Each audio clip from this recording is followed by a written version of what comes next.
find an equation whose graph is given here. Note that we've got asymptotes and intercepts. Let's identify those first. We have an x-intercept at 2, 0.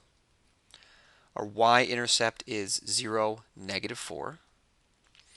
We have a vertical asymptote at x equals 1 and a horizontal asymptote at y equals negative 2.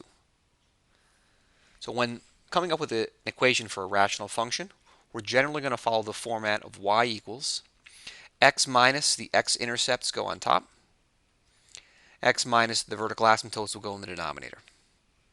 So for our problem, we've got x minus our x-intercept happened at 2, and then x minus the vertical asymptote is at x equals 1. So far we've used those two clues. We haven't yet used the horizontal asymptote or the y-intercept. Let's check what the y-intercept for our problem is so far. So to get the y-intercept, remember we're going to plug in x equals 0.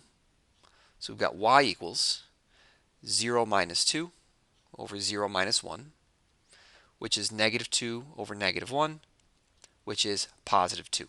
So our y-intercept, we plugged in x equals 0 and got y equals 2.